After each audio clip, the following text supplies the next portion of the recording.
Hello, and welcome back to the Cinema Lounge, where we chill and talk about movies. My name is Garrett Inman. I am your host, and I'm gonna be honest, this is gonna be another short one. I have been incredibly busy this week. I just got done about 5 hours ago with a film shoot. I was on a film set working on some stuff for the past 2 days, and that has been very long and very tiring. Had to get up at 6 o'clock this morning in order to drive about an hour north of here to get to set, which was fun. But the shoot was fun. It was a very fun time with people I have never worked with before. Some people that I met the instant I got on set. So it was fun. I had a great time with it. Can't wait to do it again next week. I'm on another film shoot next week. So we might have another situation like this. Hopefully not. Fingers crossed this won't happen. But I've just been incredibly busy. And then I also, once I got back, had to work on a project that is due at 9 o'clock tomorrow morning. So I had to make sure all that was done before I even thought about sitting down and doing this. And I came very close not recording this episode because I had no idea what I was going to talk about. I was very tired, and I just am brain dead right now. And I have a film that I have to edit by Tuesday. So, and I have barely started it.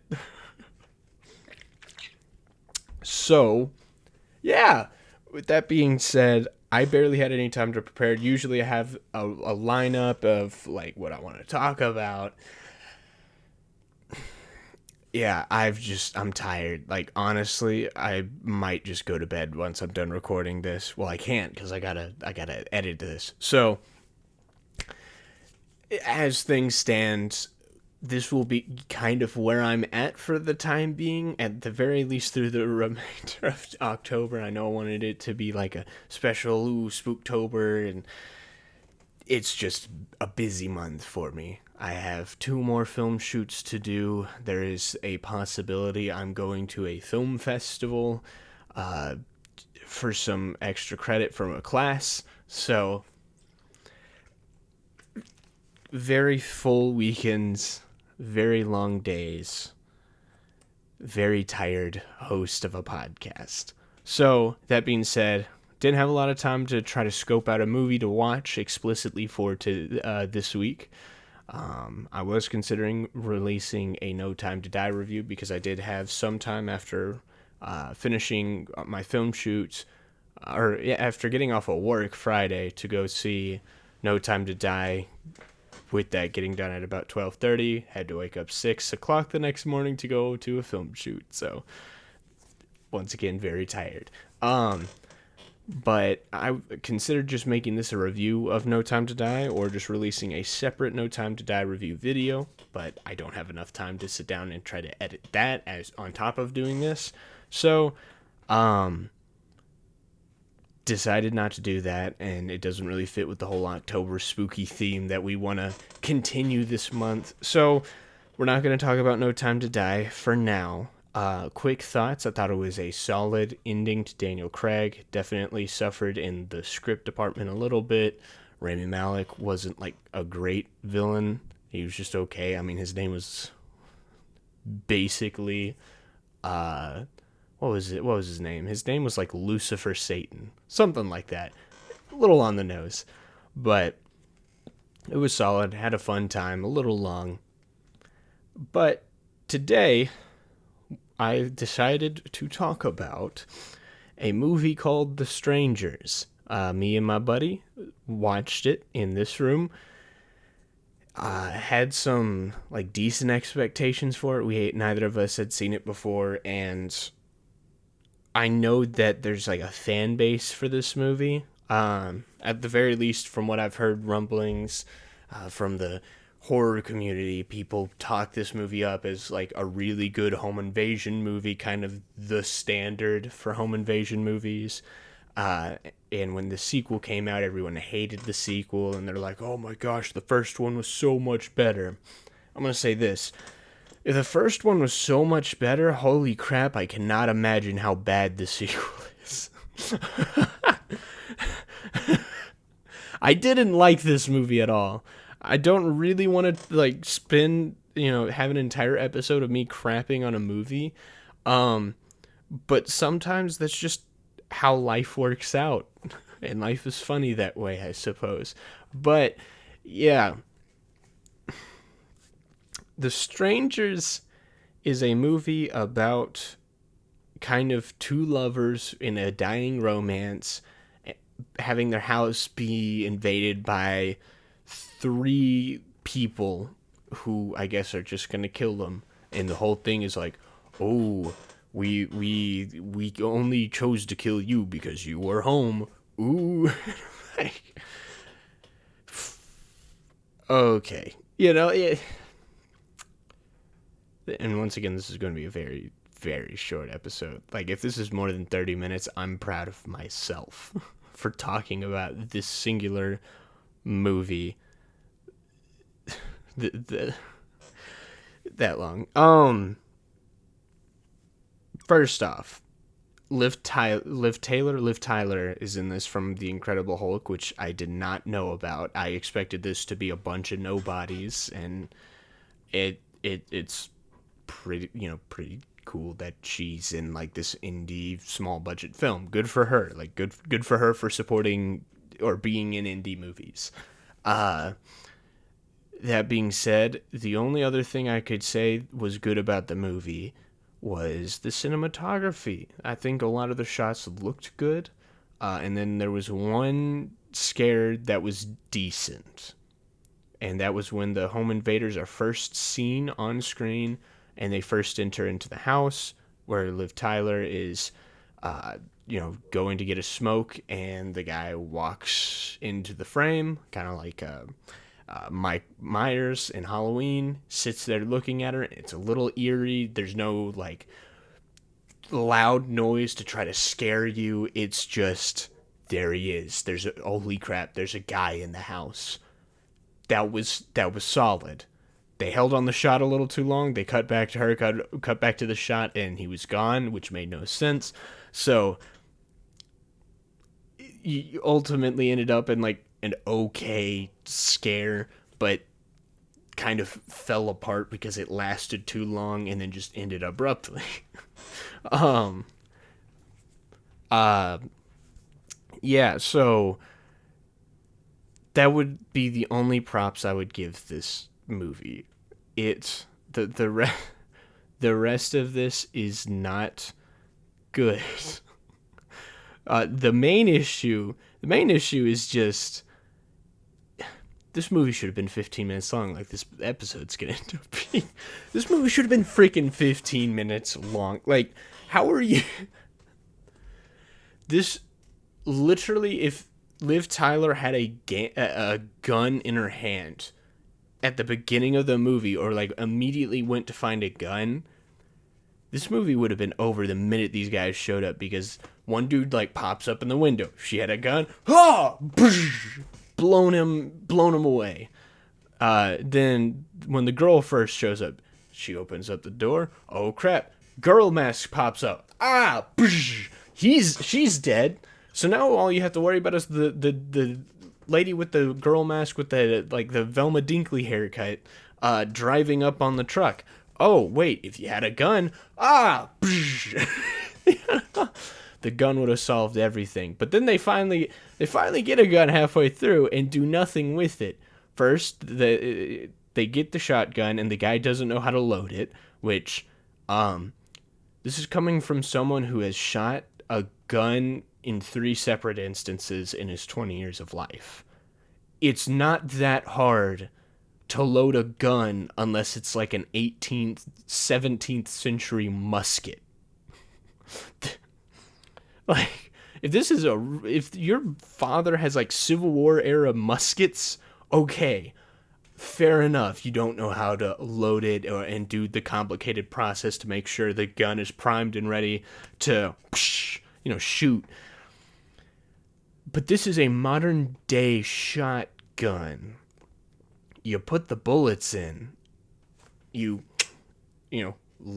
pull the trigger, lower the barrel, slide the shells in, click it back, boom, you're ready to go. Cock the gun, and it wasn't a pump action, but it's still a shotgun. Like, it's not that hard. I don't care if you didn't grow up hunting with your dad. I didn't grow up hunting with my dad, and I think in a life or death situation, I would figure out pretty quickly how to load a shotgun. But they get it loaded finally, and found out how a shotgun works when the lead guy, home invader with I'm just gonna call him Ghostface, or not Ghostface, that's Scream. I'll call him Whiteface because he's wearing Pillowface. He's wearing like a pillowcase over his face, so I'm gonna call him Pillowface. And then the girl with the blonde hair, I'll call Blondie. And then just Velma Dinkley will be the third one because the haircut looked like Velma's haircut. So Pillowface starts hacking their front door with a hatchet or an axe. It was bigger than a hatchet, so it was an axe. And he's doing the whole like shining, Jack Torrance going. He doesn't say anything, but obviously it's just the "here's Johnny" type deal.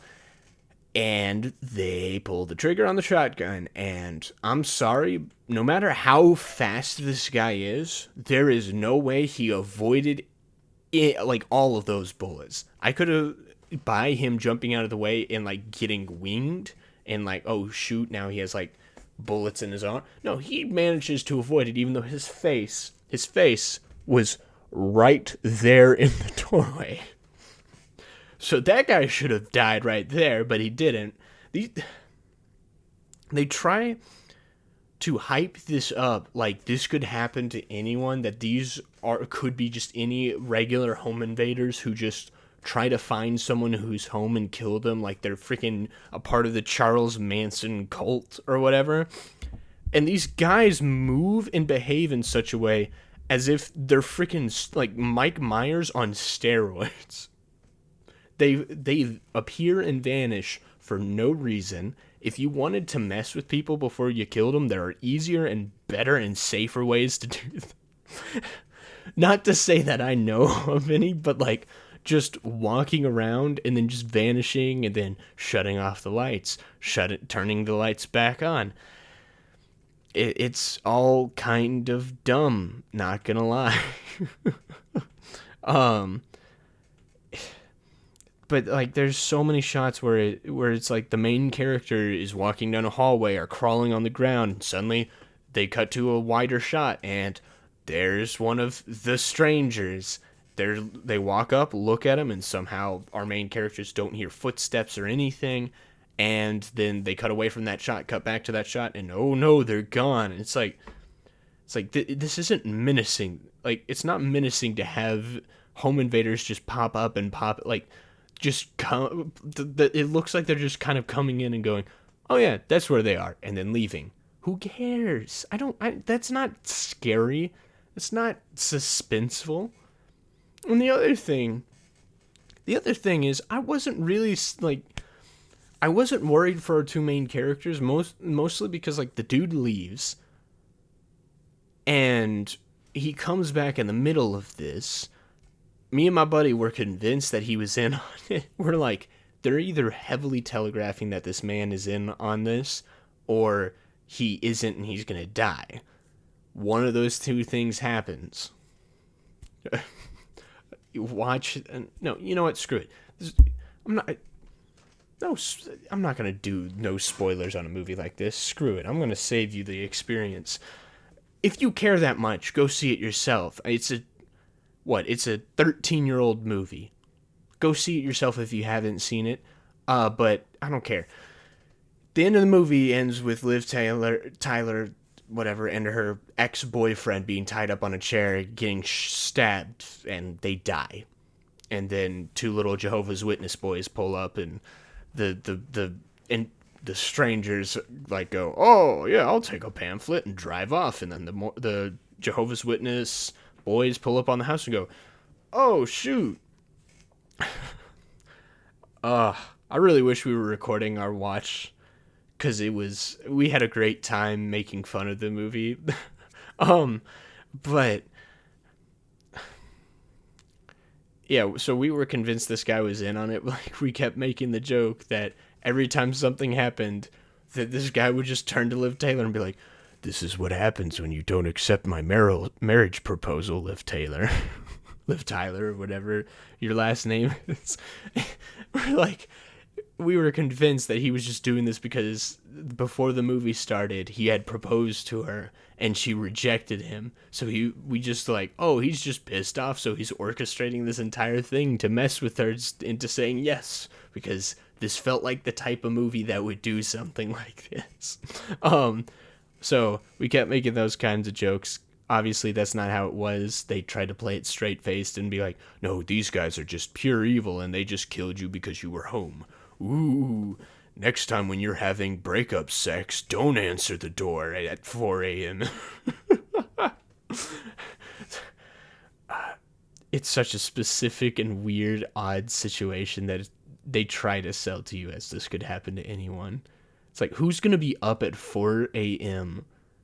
and get a knock on the door and answer it and then proceeded to be stalked for the next, maybe 3 hours?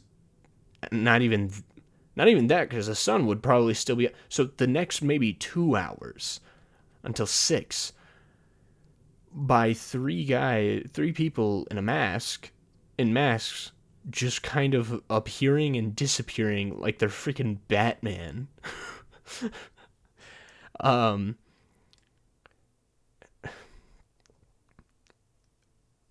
It's so specific, and they try to make it like, oh, this could happen. And then I forgot about this. The movie opens up with the text that says, "Based on a true story." What proceeds is based on a true story. A couple was killed in their house by strangers. Ooh. But not everything is known by the police as to what had happened. So then why are you making a movie about it? Don't say this is based on a true story if nothing's known as to how they died and you're just making bullcrap up. Because this clearly didn't happen. This is not at all what had happened. You just basically took an unsolved mystery and decided to make a movie loosely based on the fact that there's a couple found dead. I mean, this would be the equivalent as to, if we knew nothing of the lead up to, the bombing of Pearl Harbor, and they made a Pearl Harbor movie and go, this is based on a true story. We don't know what led up to a plane dropping bombs on Pearl Harbor, but here's what we think happened. And the movie proceeds to follow, some dude in Midwestern Ohio formulating a plan to attack Japan or to attack the base in Hawaii in order to get the U.S. involved in the war, in World War II. It's the most unbelievable thing, but that's what you chose to run with your explanation for a true story. It's so dumb. Jeez. What else?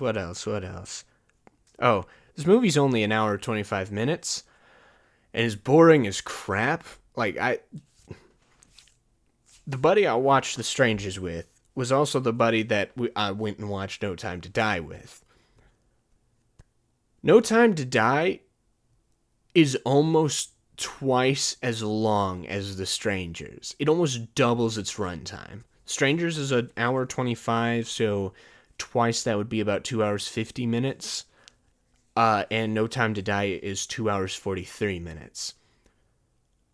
I checked my watch twice in No Time to Die, mainly because my phone buzzed and I had gotten a message and I just wanted to make sure it wasn't an emergency. And at both points, it was first time was an hour into the movie. The second time was 2 hours into the movie.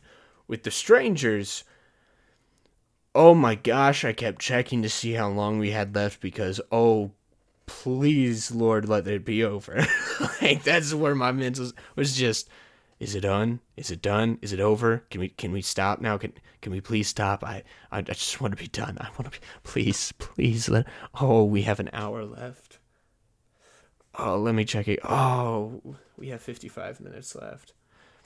Oh, how are we only 20 minutes into this thing? Like that was my mindset the entire time. It's just, how is this movie so freaking slow? Like, a short movie that is an hour and 25 minutes long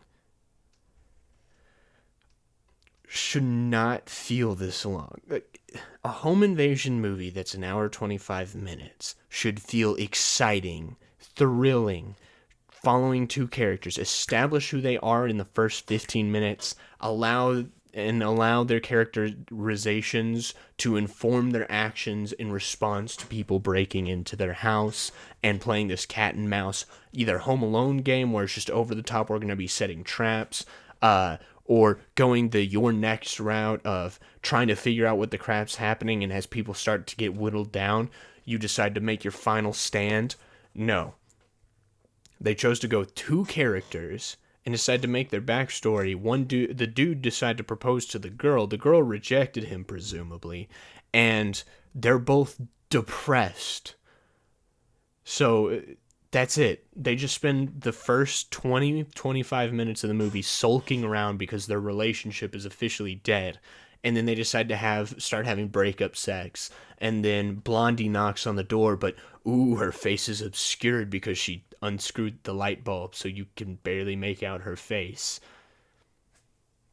And then she comes back and starts banging on the door some. Boyfriend goes to get cigarettes and comes back after Liv Taylor sees Pillowface and Blondie. And now he's like, oh, well, there's nothing out here. Oh, shoot, someone destroyed my car. Well, I guess we gotta leave. Oh, there comes Velma pulling up in a truck, rear-ending my car. And instead of getting out of the car and double-teaming Velma and beating her, freaking curb stomping the hoe and taking her truck, because clearly they don't have any other transportation that they can have quick access to, so you could have gotten away that way. And instead, we're just gonna run back into the house. Oh yeah, also Glenn Howerton comes in. I think that's his name. Freaking Dennis from Always Sunny in Philadelphia just shows up in the middle of the movie because they have to have a kill count somehow. They got to get past the 2 kill minimum, I think, for freaking James A. Janice. they have to have a chance to get in the kill count. So he just shows up. He's the main guy's James's buddy Mike, who kind of set this whole thing, the proposal thing up that ended up failing, and has decided to come by early to help James move out of the house and give Liv Taylor the car that they were gonna use as a couple. And he shows up, walks into the house, Pillowface shows up behind him with an axe, and instead of, killing him, he instead just walks behind him and looks at him. Glenn Howerton is just like,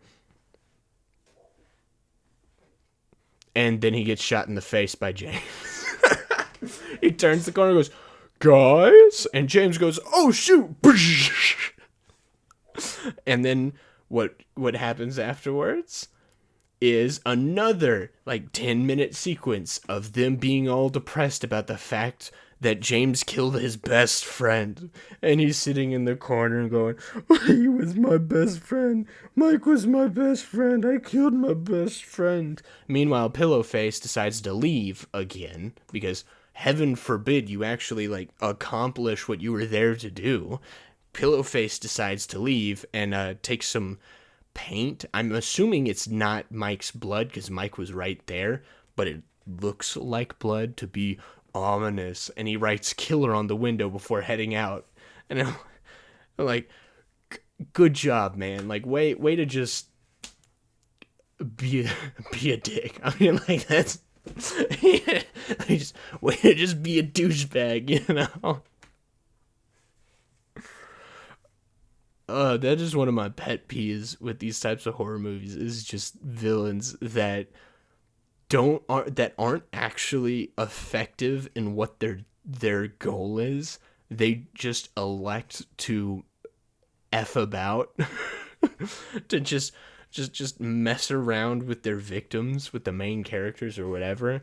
And then if you're not a main character, oh, that's when we're gonna kill you. And in this movie, they don't even do that. The only other side character that shows up to get killed is killed by the main character. So these guys are incredibly ineffective at their job, and the only reason they decided to finally make a move, I guess the sun was coming up. That's my only guess. They're like, ah, crap, we ran out of time. Guess we can't play with them anymore, so we're going to get the James, and we're going to go into the house and get Liv Tyler.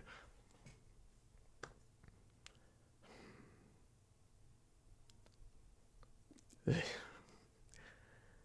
movie is so freaking dull. And when they finally get some action going and they decide not to be depressing, it's just the cheapest stuff you can think of. Very derivative. It does feel very derivative of Halloween. So I guess, like, if you were going to take inspiration from any horror movie to rip off, I mean, there's worse movies out there. I mean, you had Pillowface with the white mask and breaking into a house to kill a couple. Here's the thing, though. The Strangers, I'm pretty confident. I'm willing to bet money. The Strangers had a bigger budget than Halloween, and Halloween managed to have at least some sort of scope, or at the very least some sort of cast of characters that felt memorable, that we could get invested in. And once Mike Myers started to kill them, you felt it.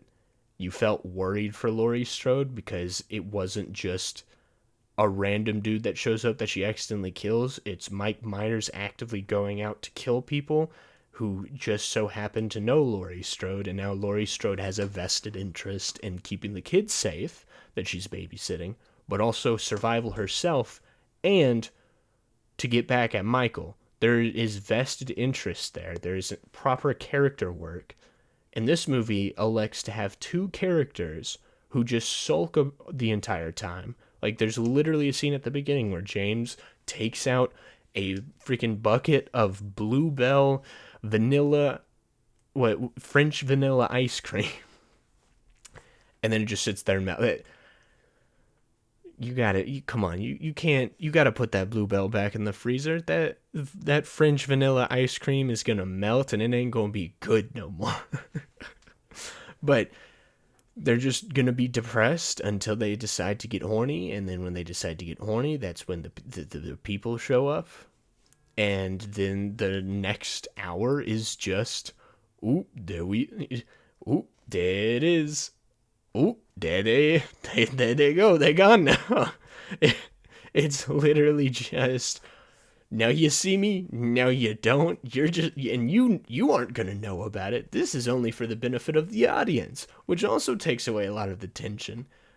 At the very least with Halloween, you have the iconic shot of Laurie Strode leaning against the wall, and here comes Mike Myers creeping out of the shadows. They didn't cut away and then cut back and suddenly he was gone. No, he comes out of the shadows like he's a freaking shark on the hunt. And he's not going to disappear and go away. He's going to go for the kill. Right? And then Laurie Strode's going to be aware of him.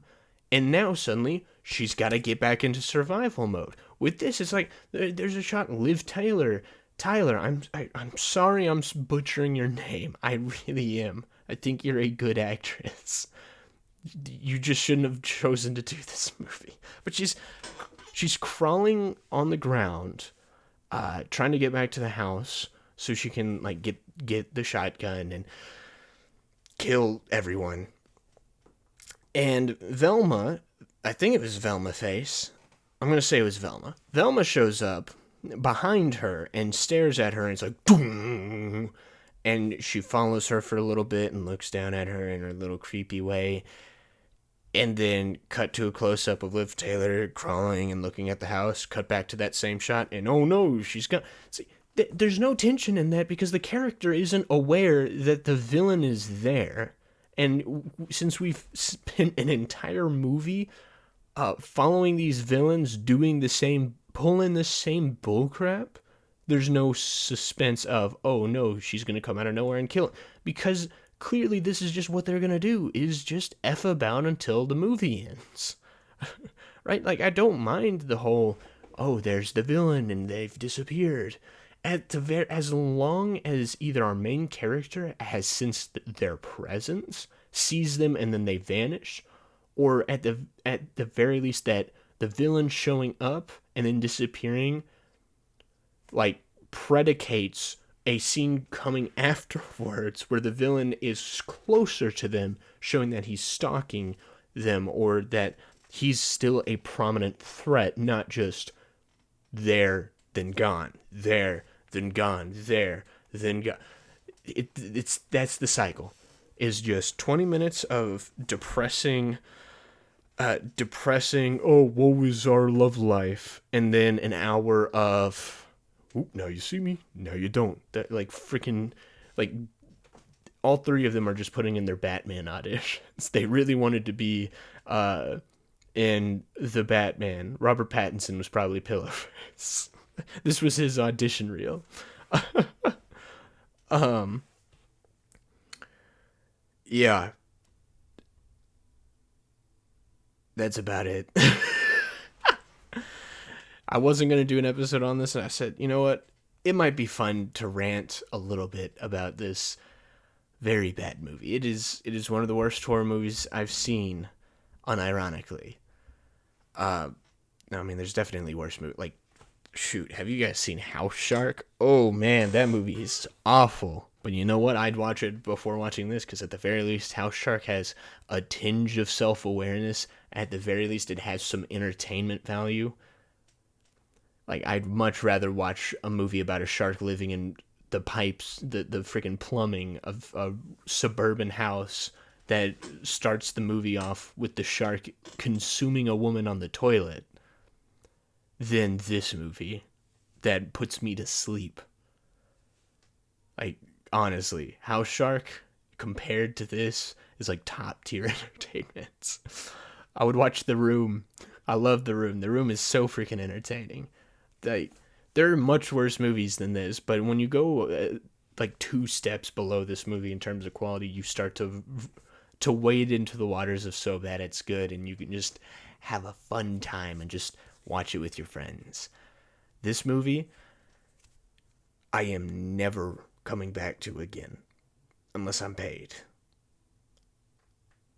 For my audio listeners, just winked at, I don't know, an executive who wants to give me money to trash their 13-year-old movie. If there's one of those guys looking for a position like that, I'm your man. I promise next week I'll find something better. I think as of now, the schedule, the stuff I want to talk about, I'm going to do my yearly binge of a particular fall-themed TV show, and if you know what it is, it's one of the best miniseries of all time. I will stand by that. I'm gonna try to get a binge in on that, and try to put out an episode on it next week, and then the next week will be Halloween weekend, and we will celebrate by talking about Halloween, the movie, as well as the month, the holiday. That's the word I was looking for. But I'll have to try to get it in early because I do have a movie shoot on Halloween week, and I am directing a short film for my film class, and it will be a Halloween-esque slasher short film, and that is happening Saturday and Sunday night, so I'm going to have to get this episode in before then. So, We'll see. That is all, except we'll wrap it up here. Weekly recommendations. 3 movies that I think you should watch instead of this piece of garbage. Well, I could give you a whole bunch of movies, but 3 movies that I watched this week that I thought were solid. I don't have the graphics up for it because, frankly, I was just too tired and lazy to find them, and that's about it. So, the first 2 are a movie and its sequel that came out this year. It is Batman The Long Halloween Part 1 and 2. Holy crap, these movies were some great, like, top-tier animated direct-to-DVD DC entertainment. They are adaptations of the Long Halloween comic graphic novel, and I haven't read it, but I do know about it. I think there's some differences, but for the most part, from what I've seen, the movies followed the graphic novel really accurately. And what I loved about this is that it felt like, I saw a lot of people say this, it was like Batman Gone Sopranos, or Godfather, the same difference, but yeah, it felt like that. I mean, it focuses primarily on Batman, who's in his first year of being Batman, somehow already being have put away Joker, Scarecrow, Poison. No, not even Poison Ivy. Joker, Scarecrow, Calendar Man, Penguin, people like that. But it mainly focuses on this guy named Holiday Killer, the Holiday Killer, who they just kind of shorthand as Holiday, and this investigation into figuring out who he is. Batman teams up with James Gordon and Harvey Dent to figure this out, and what proceeds in the next just shy of 3 hours is this investigation that takes each man to the brink, and some of them break, some of them don't. And then on the flip side, I really like this perspective. The main, kind of the overall main antagonist is Carmine Falcone, who in the comics and in most Batman media is kind of our most prominent organized crime villain. And then him and Sal Maroni. Carmine Falcone gets a lot of spotlight in this movie, which usually isn't afforded to him. I think Carmine Falcone was in Batman Begins, and you probably don't remember him. He's the guy who's like, who are you? And Batman like headbutts him, and he's like, I'm Batman. He's that guy. And after that, he's not really in the movie. He gets gassed by Scarecrow, and that's about it. He was in Gotham. I haven't seen Gotham, but I know that he's in it. But I really like this perspective of Carmine Falcone trying to hold on to this empire while people like the Joker and Poison Ivy and Penguin are all in the mix, and him trying to adjust to this new world of supervillains and wackos and crazies. And he's a very traditional, family-oriented man who has a deep connection to Bruce Wayne. And I really enjoyed that. And I really loved how his arc ended up, and how there's like a small reveal in his last scene in the second movie that kind of made me like him a little bit more. Like I really enjoyed these 2 movies. Halloween themed, even though it takes place over the course of a year. It's called The Long Halloween because the Holiday Killer started on Halloween, went for a year, and ended on the next Halloween. But you get Christmas, New Year's, St. Patrick's Day, Valentine's Day. But you get to find out a lot about this cast of characters, a lot of good reveals, and like it's a pretty solid detective story, and it takes a lot to get a detective story right. I don't vibe with a lot of them, but this one I did. My only issues is the animation style and actual like movement sometimes were off. felt a little bit just like emo Archer, I suppose, is the best way for me to describe it. But besides that, I mean, the voice actors did a great job. Jensen Ackles as Batman, I could get really used to him being at least the voice of Batman. I wouldn't mind him being young, like a younger Bruce Wayne in a TV show or something. I think he would be able to pull that off. But yeah, both of those movies. And then finally, The Girl with the Dragon Tattoo, a 2-hour, 43-minute long movie starring Daniel Craig. I watched 2 of those this week. This one I think was the better one. I really enjoyed this investigation into what happened to this girl 40 years ago. That uncovers like a deep, complex web.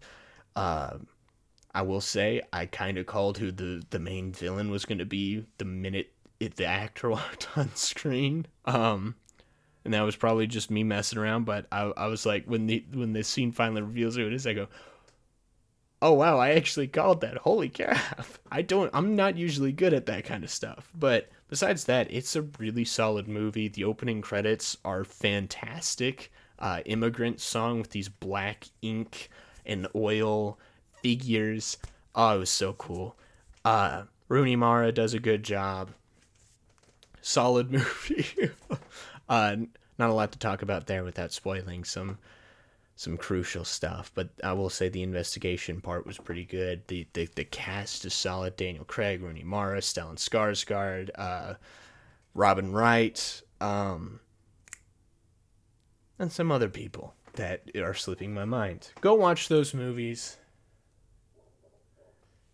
That was my dog barking, if you heard that. And this is me being interrupted by my dog again. But this has been the Cinema Lounge podcast. I've been your host, Garrett Inman. We chilled and talked about the incredibly awful and mind-blowingly boring and dull movie, The Strangers. And that has been, that's it. Let me know, if you're watching on YouTube or Rumble, do you like The Strangers? Have you even seen it? If you've seen it and you like it, please, convince me to like it. I want to be able to watch this again and like it. But I have to be convinced of it. Why does it work for you? If it doesn't, and if you agree with me and you're right in your opinion, let me know in the comments down below. Smash the subscribe button, smash the like and the rumbles and the comments and the bells and all the fun stuff. Do that for me, please. I will be incredibly depressed if you don't. And if you're listening on audio, I'm sorry, my dog is going berserk right now. If you're listening to audio on all the platforms, follow us on all of them if you can. Give us a listen every week on Monday at 9 a.m. Rate us 5 stars. I would appreciate it. That has been it for today. Cinema Lounge Podcast. We went about 45 minutes long. So, hey, I went over 30. I'm impressed with myself. Maybe it's easier to talk about the crap you hate, and that's why so many people found careers on it on YouTube. No hate towards them. It's just angry and upset makes more money. And everything we do is about money. I don't know why I did that. Have a good night, y'all. Always remember, go to bed before 4 o'clock. Don't answer random strangers knocking at your door at 4 a.m. And don't have breakup sex. That's stupid. If you're gonna break up, end it and cut ties. Golly, get over yourself. Says the single man. Have a good night.